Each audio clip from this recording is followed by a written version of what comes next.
Hari ini adalah hari kemenangan buat kita semua. Karena kita berkemenangan melawan macet, berkemenangan melawan rasa malas, berkemenangan melawan rasa kantuk. Dan kita melangkah dari rumah kita untuk ada di tempat ini untuk mendengarkan kebenaran firman Tuhan. Bapak Ibu Saudara yang kekasih di dalam Tuhan, visi gereja kita adalah menjadi gereja yang memenangkan jiwa, hidup dalam kasih dan kebenaran untuk menjadi mempelai Kristus. Menjadi gereja yang memenangkan jiwa, hidup dalam kasih dan kebenaran untuk menjadi mempelai Kristus. Dalam visi ini ada 3 poin penting Bapak Ibu Saudara. Poin yang pertama adalah untuk kita menjadi umat Tuhan, menjadi jemaat-jemaat yang kerinduannya memenangkan jiwa. Karena firman Tuhan mengatakan, pergi jadikanlah semua bangsa muridku dan baptislah mereka dalam nama Bapa, Anak dan Roh Kudus. Itu berarti perintah Tuhan sebelum dia naik ke surga, dia mau supaya murid-muridnya menjadi orang-orang yang dipakai oleh Tuhan untuk memenangkan jiwa. Poin yang kedua, untuk hidup dalam kasih dan kebenaran. Firman Tuhan berkata, kasihilah Tuhan Allahmu dengan segenap hatimu dan dengan segenap jiwamu dan dengan segenap kekuatanmu. Dan kasihilah sesamamu manusia seperti dirimu sendiri. Itu sebabnya visi kita supaya kita hidup dalam kasih. Kasih kepada Tuhan, kasih kepada sesama. Dengan kita melakukan ini, maka kita sedang mempersiapkan diri kita untuk pada akhirnya kita menjadi mempelai Kristus yang akan diangkat oleh Tuhan pada saat kedatangannya yang kedua. Saudara siap? Bapak Ibu sedang jemaat siap? Siap menjadi mempelai Kristus? Amin. Nah, oleh karena itu, untuk menjadi pemenang jiwa, bukti bahwa kita mengasihi Tuhan, kita mengasihi sesama, kita tidak menginginkan seorang pun dari orang-orang yang kita kasihi, dari orang-orang yang kita kenal, dari orang-orang yang ada di sekeliling kita, tinggal atau hidup binasa nantinya. Jadi bukti bahwa kita mengasihi Tuhan, kita mengasihi sesama, kita mau melakukan apa yang Tuhan perintahkan, dan kita mau supaya semua orang pada akhirnya diselamatkan oleh Tuhan. Amin. Makanya kita harus menjadi pemenang jiwa. Tetapi banyak kali saya mendengar pernyataan seperti ini. Ibu pendeta, bagaimana caranya memenangkan jiwa? Saya kan tidak pintar bersaksi. Saya kan tidak pintar ngomong. Saya tidak bisa khotbah. Dan pagi hari ini saya ingin mengajak Bapak Ibu Saudara untuk memulai langkah awal untuk menjadi seorang pemenang jiwa. Ada satu hal yang mutlak yang harus kita lakukan sebagai langkah awal untuk memenangkan jiwa. Apa itu? Melalui doa. Karena doa dapat mengubah segala sesuatu. Firman Tuhan berkata, tidak ada seorang pun yang datang kepada Bapa kalau bukan Tuhan yang memanggil mereka. Tetapi Tuhan mau bekerja sama dengan umatnya. Firman Tuhan juga berkata, ada banyak tuaian tapi pekerja sedikit.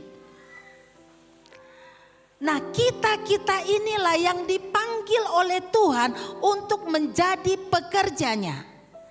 Kita inilah yang dipanggil oleh Tuhan untuk menjadi alat untuk menuai jiwa-jiwa. Tapi apa yang harus kita lakukan? Langkah awal yang harus kita lakukan adalah berdoa buat jiwa-jiwa. Amin. Katakan berdoa buat jiwa-jiwa. Nah, kemudian ada orang mengatakan begini, Ibu, saya sebenarnya pengen berdoa. Tapi kadang jangankan berdoa 1 jam, baru 5 menit saja sudah kehabisan kata-kata. Tidak tahu mau ngomong apa lagi, betul? Kita punya banyak waktu untuk berdoa, tapi waktu berdoa kita nggak tahu mau ngomong apa lagi. Nah, pagi hari ini saya ingin mengajak Bapak Ibu Saudara untuk belajar bersama-sama satu jenis doa, satu tipe doa yang pernah atau metode doa yang pernah diajarkan oleh seorang Paus Fransiskus. Mengajarkan satu metode doa yang disebut dengan doa 5 jari. Doa 5 jari ini adalah doa yang sangat mudah untuk kita ingat. Kenapa? Karena kita semua diciptakan oleh Tuhan dengan punya 5 jari. Kecuali ada orang-orang tertentu yang dapat anugerah khusus punya jari tangannya 6. Tetapi pada umumnya 5 jari. Coba saudara angkat tangan saudara. Ada berapa jarinya? 5. Nah, hari ini kita akan menggunakan 5 jari kita untuk menuntun kita, mengingatkan kita tentang 2 hal. Hal yang pertama, waktu kita belajar doa 5 jari, yang pertama kita bisa belajar siapa saja yang harus saya doakan. Yang kedua, apa yang harus saya doakan? Nah, kita akan mulai dengan yang pertama. Tolong digambarkan dulu. Iya, cukup jelas terbaca ya. Ada jari jempol, ada jari telunjuk, ada jari tengah, ada jari manis, ada jari kelingking. Coba Bapak Ibu Saudara taruh tangan saudara dalam posisi berdoa.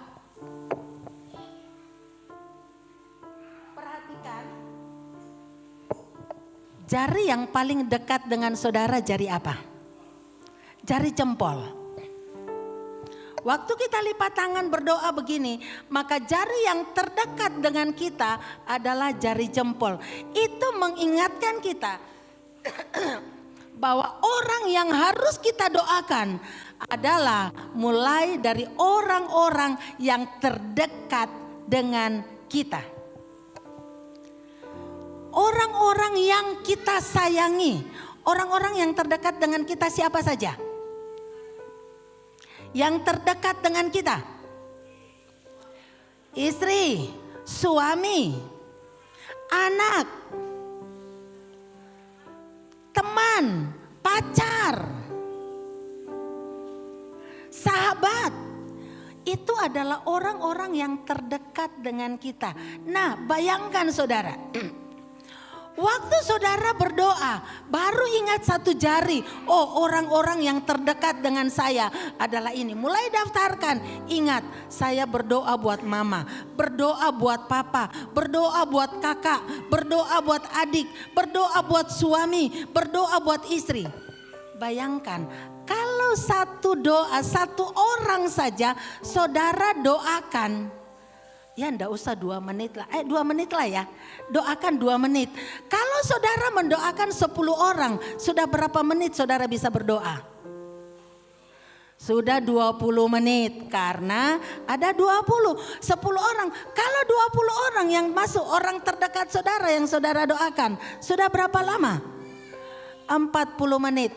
Jadi tidak ada alasan untuk mengatakan saya kehabisan kata-kata. Ya, orang yang terdekat. Yang kedua, ini jari apa saudara? Jari telunjuk. Telunjuk di sini dikatakan, jari telunjuk itu berdoalah untuk orang, untuk mereka yang mengajarkan firman Tuhan, para guru-guru dan para pengkhotbah atau orang-orang yang menuntun saudara untuk ada di dalam kebenaran. Berarti siapa yang harus kita doakan? Karena orang ini biasanya begini, kamu begini, dia yang mengarahkan kita. Berarti yang harus kita doakan siapa? Guru-guru kita. Bagi yang sekolah, pernah nggak kalian berdoa buat guru-guru kalian? Yang banyak kita lakukan adalah kalau kita tidak suka gurunya, kita gosipin. Betul? Nah, daripada digosipin, lebih baik kita doakan supaya orangnya yang tadinya ngajarnya enggak terlalu bagus, supaya mereka lebih pintar lagi ngajar. Itu perlu. Doakan guru-gurumu. Doakan pendetamu. Pernah enggak di antara saudara berdoa buat gembala sidang saudara? Saya percaya di sini orang-orang yang suka berdoa buat gembala, bukan? Terima kasih buat doa-doanya. Kalau saya bisa kuat, kalau kami para pelayan bisa kuat, itu karena ada orang yang berdoa buat kami. Bagi anak-anak sekolah minggu, berdoalah buat guru-gurumu, guru-guru sekolah minggumu. Bagi anak-anak tunas remaja dan kaum muda, berdoalah buat para pembina kalian. Ya. Kita doakan mereka. Nah, bayangkan kalau satu orang berdoa buat gurunya. Gurunya ada berapa? Dalam satu kelas gurunya ada berapa? Ya, paling tidak ada 11-13 orang. Doakan mereka satu-satu. Sudah butuh waktu berapa lama? Berdoa buat gembala sidangmu, berdoa buat pemimpinmu, berdoa buat mentormu. Maka kamu akan merasa saya kurang waktu, tidak cukup untuk berdoa. Selalu ada waktu, amin. Tidak akan pernah kehabisan kata-kata. Yang ketiga, yang pertama tadi berdoa buat siapa? Orang yang terdekat dengan kita. Yang kedua berdoa buat siapa? Orang-orang yang mendidik kita, guru, pembina kita, pendeta kita, dan sebagainya. Yang ketiga, jari yang paling tinggi dari semua jari kita. Paus Fransiskus mengatakan, yang tertinggi ini menggambarkan pemimpin kita, orang yang punya otoritas dalam kehidupan kita. Siapa mereka? Mereka adalah pemerintah, presiden, orang-orang yang punya otoritas atas kita. Kita berdoa buat negara kita. Kita mulai berdoa dari presiden, kita mulai berdoa buat menteri-menteri, kita mulai berdoa buat aparat penegak hukum, kita berdoa buat gubernur, kita berdoa buat ini karena apa? Firman Tuhan berkata,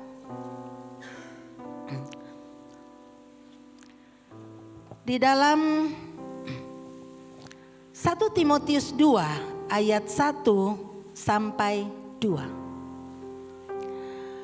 Pertama-tama aku menasihatkan, naikkanlah permohonan, doa syafaat dan ucapan syukur untuk semua orang.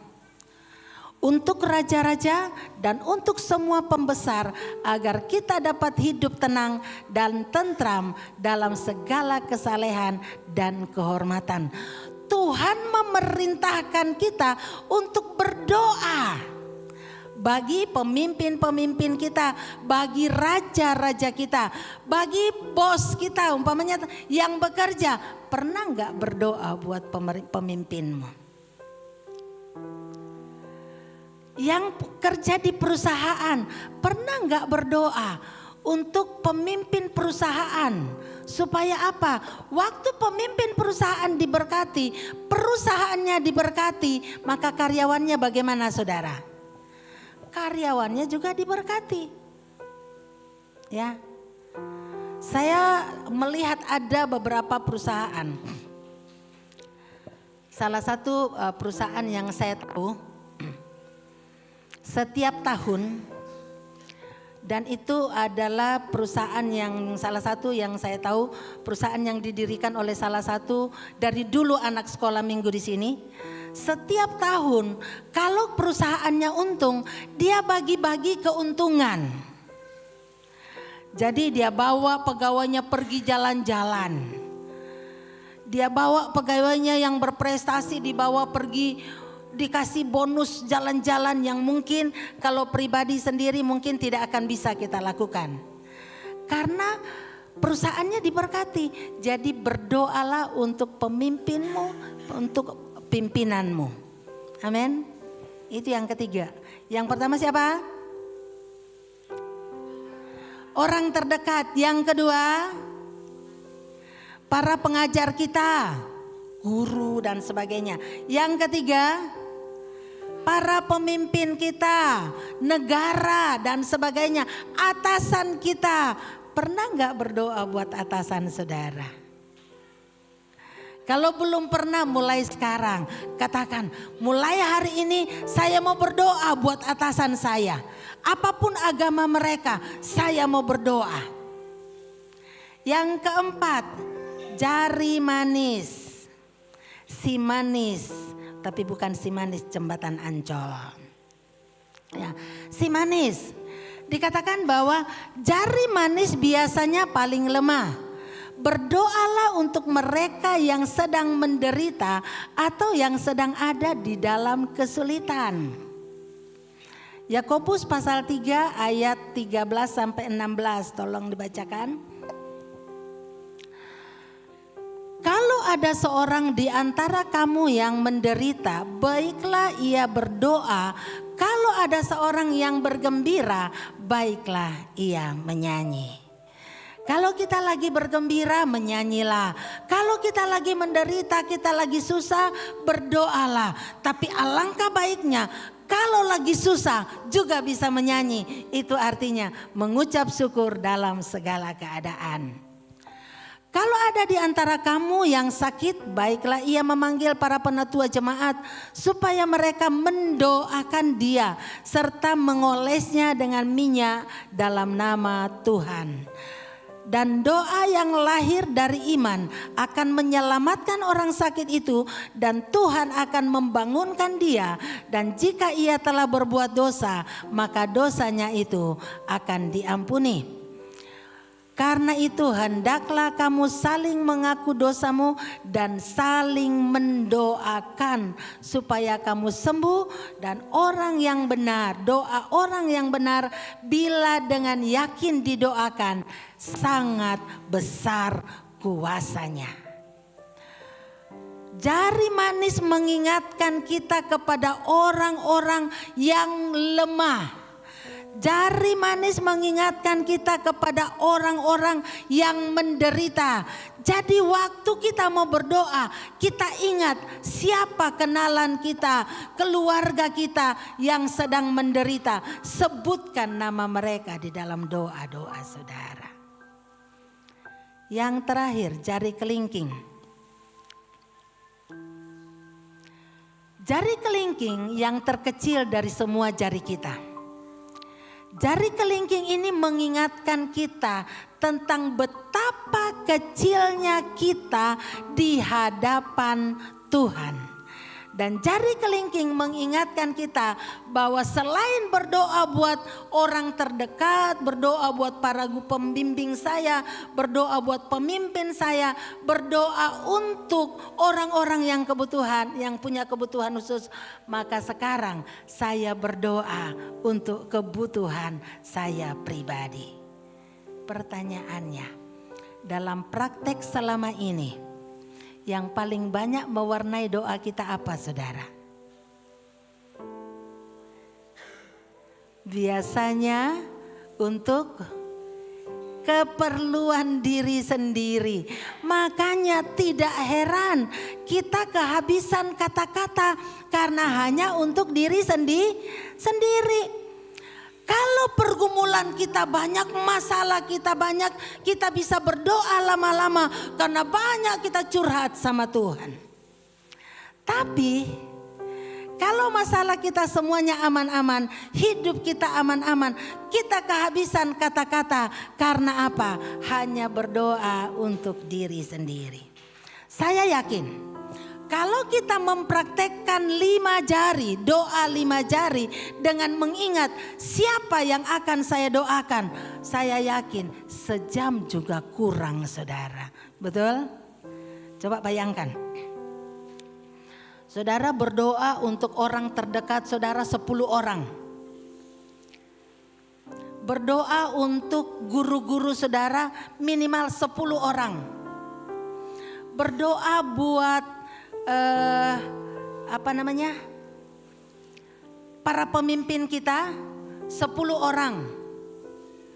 Berdoa buat yang sakit 10 orang. Berdoa untuk diri sendiri kan sendiri 1. Berarti ada berapa orang? 41 kali masing-masing 2 menit aja. Berarti berapa jam, saudara? Sudah 84 menit. Lebih dari 1 jam. Jadi kita tidak akan kehabisan bahan untuk doa.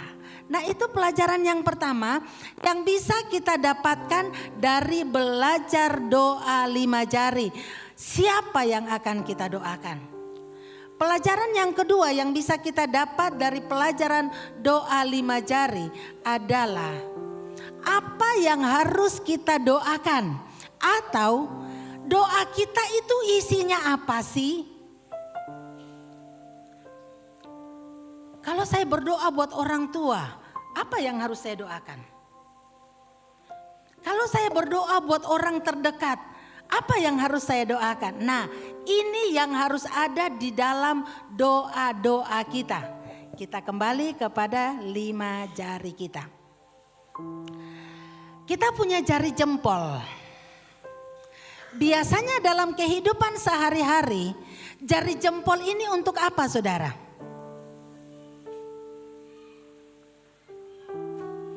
Kalau ada orang yang melakukan sesuatu yang baik, saya bilang kamu hebat. Kamu baik sekali. Kalau kita nyanyi, Tuhan Yesus baik. Apakah kita begini? Tuhan Yesus baik. Gini, saudara? Enggak, gini. Jempol. Tuhan Yesus baik. Jempol adalah untuk memuji dan mengagumi seseorang. Waktu kita berdoa, mulailah doa saudara dengan memuji dan mengagumi karya Tuhan. Kita mulai doa kita dengan mengatakan begini, Tuhan, terima kasih Tuhan, Engkau sangat baik.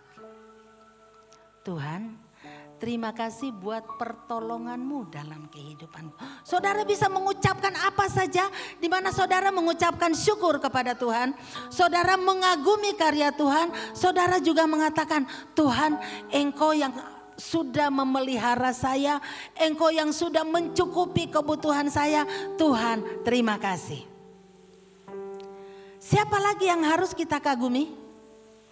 Umpamanya, kita mau berdoa buat mama, orang terdekat. Kita bisa katakan begini, Tuhan, terima kasih karena Tuhan sudah memberkati mama saya. Tuhan, terima kasih karena Tuhan sudah memakai mama untuk menolong saya. Tuhan, terima kasih karena Tuhan masih memberikan kekuatan dan kesehatan buat mama saya. Dan sebutkan nama orang-orang. Yang kedua, sesudah kita mengucap syukur, sesudah kita memuji Tuhan dan orang yang kita mau doakan ini. Biasanya ini untuk apa nih, saudara? Kamu. Awas, itu enggak boleh. Awas, harus jalan ke sana. Jari telunjuk untuk menunjuk. Biasanya menunjuk kesalahan. Betul? Itu enggak boleh begitu. Ini harusnya begini dan sebagainya. Jari telunjuk dalam doa itu mengingatkan kita kepada dosa-dosa kita yang harus dimohon pengampunan kepada Tuhan. Jadi dalam doa kita, waktu kita berdoa, kita harus pertama minta ampun sama Tuhan. Karena firman Tuhan mengatakan, yang menjadi penghalang antara engkau dan Allahmu adalah segala dosa dan pelanggaranmu. Yang menjadi penghalang sehingga ia tidak mendengarkan doamu adalah dosa dan pelanggaran. Jadi kalau mau berdoa, awali doa saudara sesudah kita memuji mengagungkan Tuhan. Katakan, Tuhan ampuni saya. Kita mengaku dosa kita di hadapan Tuhan. Firman Tuhan juga berkata, kalau engkau mau membawa persembahan, tapi engkau masih mengingat sesuatu terhadap sesamamu, pergi dan bereskan dulu. Bereskan penghalangnya. Kalau saya mau pergi ke depan sana, tapi ada penghalang, saya tidak akan pernah bisa sampai ke sana kalau penghalang saya tidak bereskan. Jadi kalau mau masuk dalam doa, yang harus kita lakukan adalah minta pengampunan, pengakuan, kita mengaku dosa kita dan minta pengampunan kepada Tuhan. Lah, kalau saya sedang mendoakan seseorang, umpamanya saya berdoa buat anak saya, Kesia. Maka waktu mengingat ini jari telunjuk, saya akan berdoa. Kalimatnya bukan masalah, tapi intinya saya akan berdoa, Tuhan ampuni anak-anak saya. Ampuni Kesia kalau sekiranya hari ini dia melakukan sesuatu yang tidak berkenan kepadamu. Ingat Ayub, apa yang Ayub lakukan setiap hari? Dia berdoa minta pengampunan buat anak-anaknya. Dan itu juga harus kita lakukan. Kayak kita berdoa buat pemimpin kita. Kalau seandainya pemimpin kita tahu dia melakukan sesuatu yang tidak benar. Kita doakan, Tuhan ampuni pemimpin saya karena dia melakukan ini. Tuhan tolong. Doakan mereka. Yang ketiga, jari tengah. Nah, kalau tadi jari tengah ini berbicara mengenai siapa? Pemimpin. Waktu kita berbicara mengenai siapa yang akan kita doakan.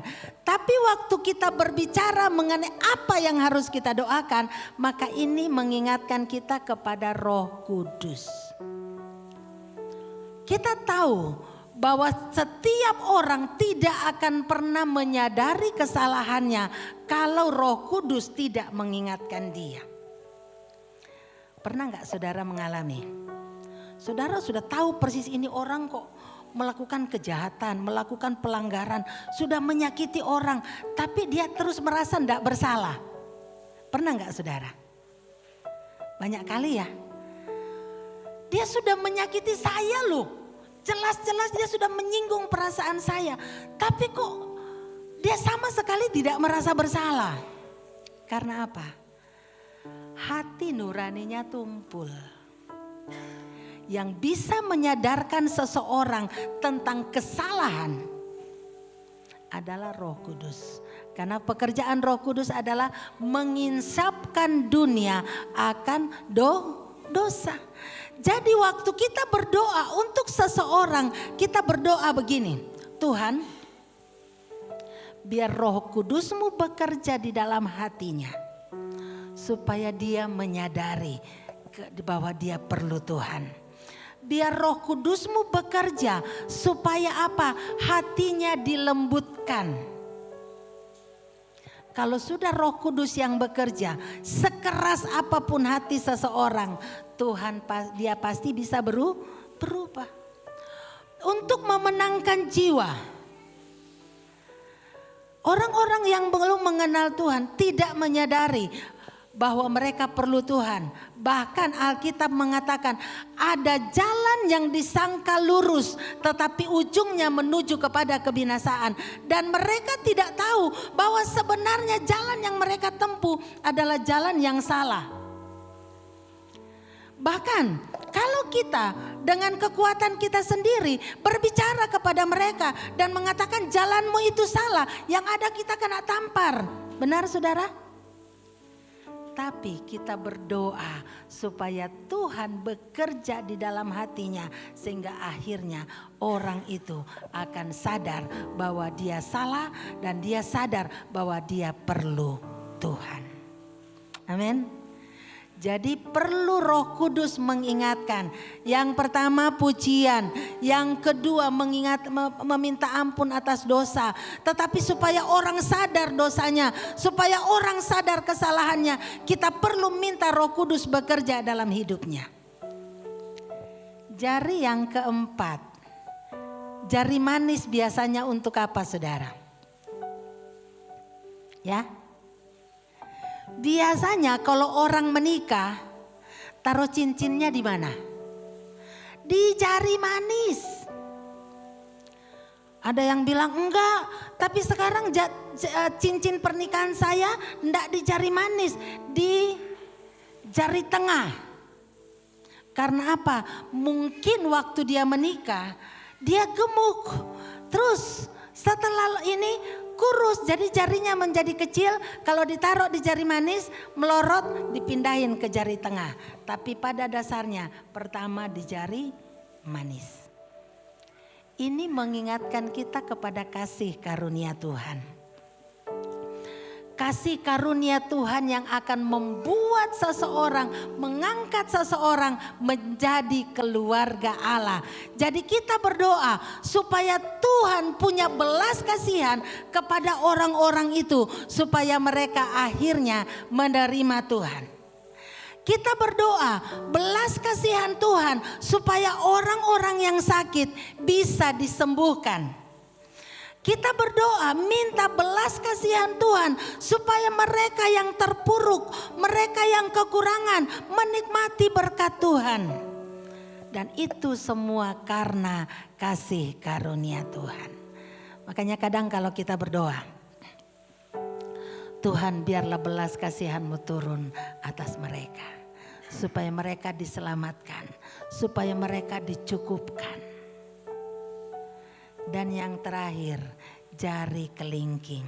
Jari kelingking ini selalu berbicara mengenai kita. Diri kita sendiri yang paling kecil. Kita katakan, Tuhan, saya tidak berdaya. Saya tidak pinter. Saya tidak bisa khotbah. Saya tidak bisa memimpin pujian. Saya tidak bisa bermain musik seperti Ko Yonatan, seperti Ko Jerry. Saya belajar gitar itu sudah bertahun-tahun Bapak Ibu. Sejak saya masih remaja, dari muda. Saya belajar sampai tangan saya melepuh-melepuh. Hafal kuncinya, tapi sampai sekarang tidak pernah bisa main gitar. Karena apa? Ternyata itu bukan panggilan saya. Walaupun saya sudah belajar hafal kunci, tapi ketok-ketok begini selalu meleset. Karena feelingnya nggak di sana. Tapi kita mengatakan, Tuhan, Tuhan tahu kemampuan saya. Pakailah saya yang lemah ini sesuai dengan kasih karunia-Mu. Amin. Saya yakin dengan kita berdoa, supaya dengan kita mempraktekkan doa 5 jari, kita tidak ada lagi kalimat yang mengatakan saya tidak tahu bagaimana harus berdoa. Saya tidak tahu apa yang harus saya katakan dalam doa-doa saya. Tetapi dengan mempraktekannya, kita bisa bersyafaat, bahkan bisa berjam-jam.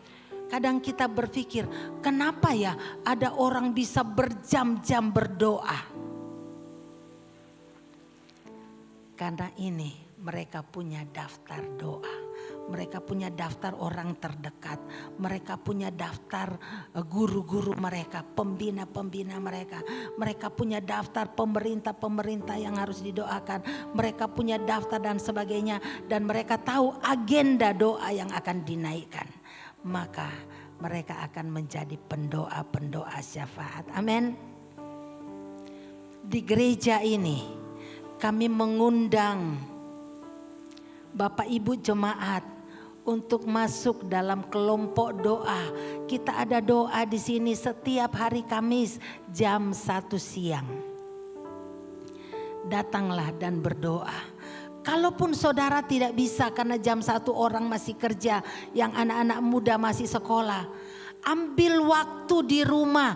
Usahakan setiap hari ada waktu yang kita luangkan untuk berdoa syafaat. Jangan sisakan waktu untuk berdoa, tapi luangkan waktu untuk berdoa. Apa bedanya? Luangkan dan sisakan.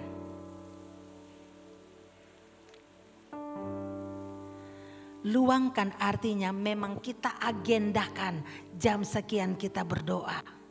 Kita agendakan, tapi kalau sisakan, kalau ada waktu sisa.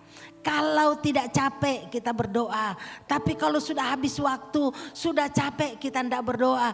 Dan kita katakan, Tuhan ampuni Tuhan, sudah tidak ada waktu untuk berdoa.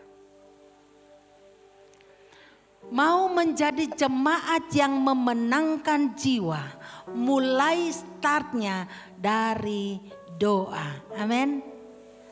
Mungkin tidak semua orang bisa bersaksi, tetapi kita bisa bekerja sama.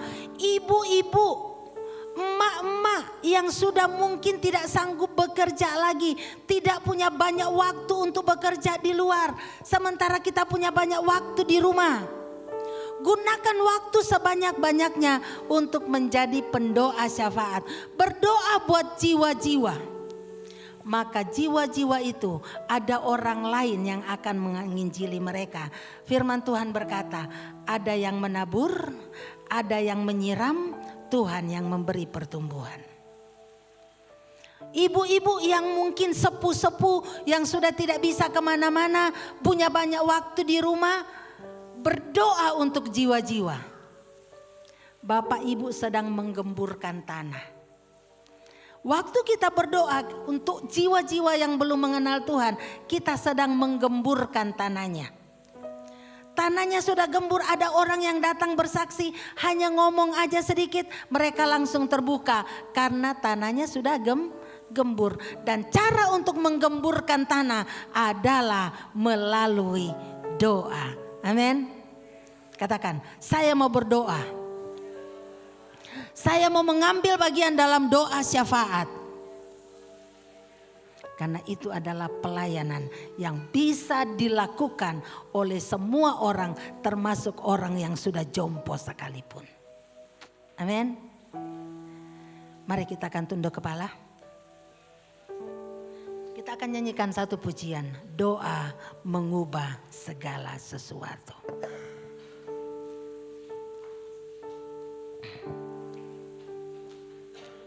Doa dapat mengubah hati yang keras, hati yang sama sekali menolak Injil, bisa diubahkan menjadi orang yang menerima Injil. Rasul Paulus, seorang penganiaya jemaat, seorang yang sangat menentang Injil, tetapi pada akhirnya dia menerima Injil itu, bahkan menjadi alat untuk memberitakan Injil. Mari kita akan nyanyikan pujian. Saat keadaan sekelilingku ada di luar kemampuanku, ku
Bapak Ibu Saudara yang kekasih dalam Tuhan, doa mengubah segala sesuatu.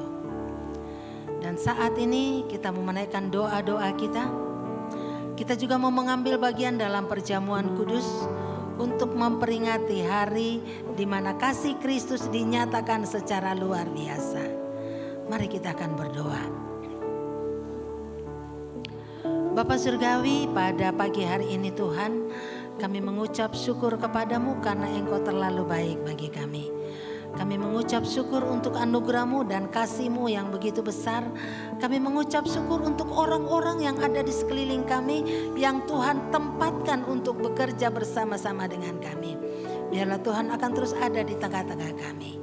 Dan saat ini Tuhan, kami mau mengambil bagian dalam perjamuan kudus. Tuhan sucikan dan kuduskan unsur-unsur perjamuan kudus ini, sehingga sesudah kami mengambil bagian di dalamnya, iman kami akan semakin diteguhkan, kekuatan kami akan semakin dipulihkan, dan kami akan semakin berkobar-kobar untuk melakukan kehendak-Mu menjadi pemenang jiwa. Kami mau mengambil bagian dalam perjamuan kudus pada pagi hari ini dalam nama Bapa, Anak, dan Roh Kudus. Haleluya. Amin. Kami persilakan para petugas untuk membagikan unsur-unsur perjamuan kudus.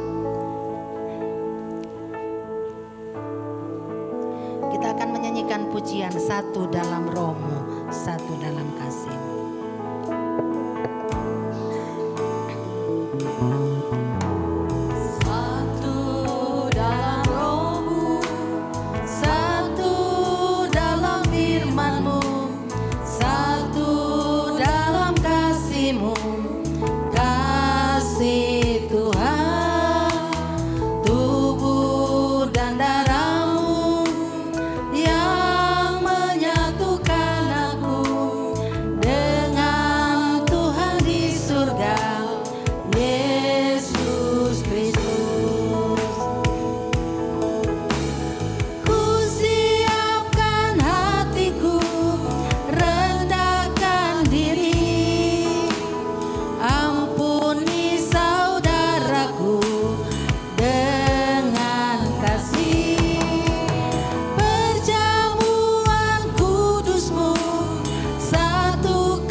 Dalam Roh-Mu, satu dalam firman-Mu, satu dalam kasih-Mu, kasih Tuhan, tubuh dan darah-Mu yang menyatukan aku dengan Tuhan di surga.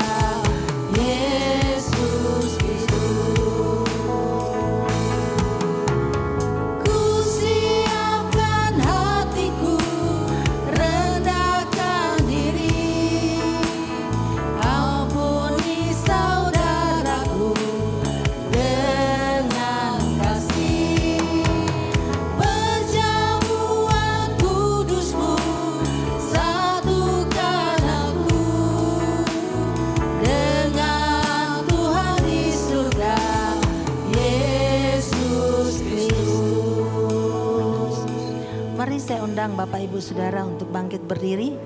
Apakah semua sudah dilayani? Ya, karena semua sudah dilayani, mari kita akan angkat roti di tangan kanan kita. Lihatlah dengan iman saudara, bahwa roti ini adalah simbol dari tubuh Tuhan yang dipecah-pecahkan, yang dicabik-cabik untuk keampunan dosa saudara dan saya. Dan dengarkanlah firman Tuhan. Sebab apa yang telah aku teruskan kepadamu telah aku terima dari Tuhan, yaitu bahwa Tuhan Yesus pada malam waktu ia diserahkan, ia mengambil roti dan sesudah itu ia mengucap syukur atasnya, ia memecah-mecahkannya dan berkata, inilah tubuhku yang diserahkan bagi kamu, perbuatlah ini menjadi peringatan akan daku. Mari kita akan pecahkan bersama-sama. Dan kita akan makan bersama-sama dalam nama Tuhan Yesus Kristus.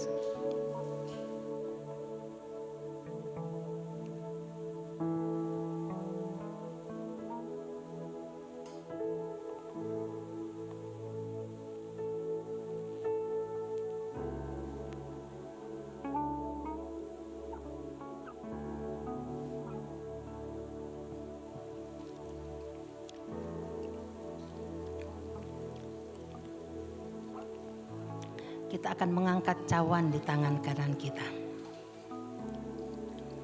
Lihatlah dengan iman saudara bahwa cawan ini adalah lambang dari darah Tuhan.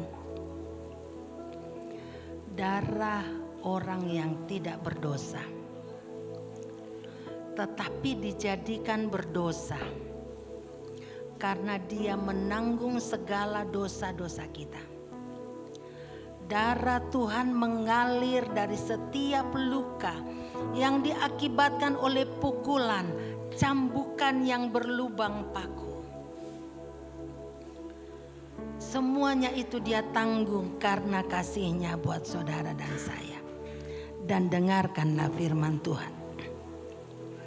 Demikian juga ia mengambil cawan sesudah makan lalu berkata, cawan ini adalah perjanjian baru yang dimeteraikan oleh darahku.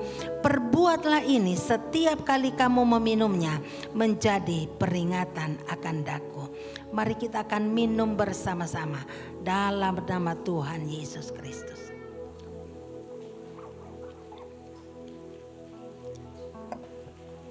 Sebab setiap kali kamu makan roti ini dan minum cawan ini, kamu memberitakan kematian Tuhan sampai ia datang. Salah satu hal yang harus kita ceritakan kepada orang-orang yang ada di sekeliling kita sebagai bukti kesaksian kita adalah kita menceritakan tentang kasih Tuhan yang rela mati untuk kita semua, untuk menyelamatkan orang-orang yang berdosa. Sehingga setiap orang yang berdosa akan menerima hidup yang kekal. Suatu saat Yesus akan datang kembali. Dia pasti akan datang. Dan seandainya hari ini dia datang dan bertanya kepada Bapak dan Ibu dan kita semua, dia bertanya kepada kita, anakku, apa yang telah engkau lakukan untuk membalas kebaikanku? Apakah engkau sudah melaksanakan amanat agungku? Kira-kira jawaban kita apa? Mulai hari ini kita katakan kepada Tuhan, Tuhan, aku mau mengambil bagian dalam proses memenangkan jiwa. Dan saya mau mulai dari berdoa buat jiwa-jiwa. Pada saat dia datang kembali, dia tidak akan pernah bertanya berapa mobil yang kau punya, berapa harta yang kau punya. Tetapi dia akan bertanya, berapa jiwa yang sudah mendengar tentang aku dari mulutmu. Mari kita membayangkan waktu kita sedang ada di hadapan pengadilan Allah. Mari kita membayangkan bahwa orang-orang yang mendengar Injil, mendengar nama Yesus melalui kesaksian kita akan datang dan bersaksi tentang kita dan berkata, aku bersyukur kepadamu karena melalui orang ini aku mendengar tentang namamu ya Tuhan. Aku bersyukur Aku berterima kasih karena Engkau, aku ada di tempat yang berbahagia ini. Karena Engkau menceritakan Yesus kepadaku. Tapi jangan sampai pada saat kita ada di depan pengadilan Kristus, ada orang yang berkata dari tempat yang penuh penderitaan berkata, Engkau adalah manusia yang paling jahat. Selama bertahun-tahun kita ada bersama-sama, tetapi Engkau sekalipun tidak pernah bercerita tentang Yesus kepadaku, sehingga aku ada di tempat penderitaan ini. Jangan sampai ada orang yang berkata, aku pikir Engkau baik, tetapi sesungguhnya Engkau menyembunyikan berita sukacita dan tidak menceritakannya kepadaku. Mari kita selalu menjadi orang yang rindu memenangkan jiwa, yang dimulai dari doa-doa kita di tempat yang tersembunyi. Mungkin orang tidak pernah melihat bahwa kita mendoakan mereka, tetapi Tuhan mendengarkan doa kita dan Tuhan akan bekerja untuk orang itu. Terima kasih Tuhan. Biarlah kami selalu mengingat akan kasih-Mu. Biarlah jari-jari yang Tuhan berikan kepada kami akan mengingatkan kami berdoa untuk siapa saja yang harus kami doakan. Biarlah jari-jari yang Tuhan berikan bagi kami akan mengingatkan kami bagaimana kami harus berdoa dan apa yang harus kami doakan. Tuhan, hamba-Mu berhenti berbicara, tapi Roh Kudus-Mu akan terus berbicara di dalam hati seluruh sidang jemaat-Mu. Apapun keadaan mereka, Engkau adalah jawabannya. Yang sakit Tuhan sembuhkan, yang kekurangan Tuhan cukupkan, yang sedang ada dalam pergumulan hidup Tuhan berikan jalan keluar. Dan kami semua akan bersama-sama menjadi pemenang. Terima kasih Tuhan, terpujilah nama-Mu. Bapa kami yang di sorga, dikuduskanlah nama-Mu, datanglah kerajaan-Mu, jadilah kehendak-Mu di bumi seperti di sorga. Berikanlah pada kami makanan kami yang secukupnya, dan ampunilah kami akan kesalahan kami, seperti kami juga sudah mengampuni orang yang bersalah kepada kami. Dan janganlah membawa kami ke dalam pencobaan, tapi lepaskanlah kami daripada yang jahat. Karena Engkau-lah yang mempunyai kerajaan dan kuasa dan kemuliaan sampai selama-lamanya. Angkatlah kedua tangan saudara di hadapan Tuhan dan terimalah berkat Tuhan.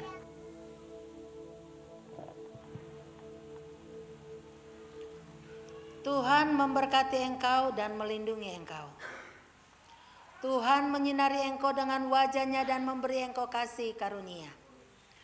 Tuhan menghadapkan wajah-Nya kepadamu dan memberi engkau damai sejahtera. Kiranya damai sejahtera Allah yang melampaui segala akal menguasai hati, pikiran dan perasaan kita semua mulai hari ini sampai Maranatha Tuhan Yesus datang kembali untuk menjemput kita sebagai mempelainya. Haleluya. Amin. Bapak terima.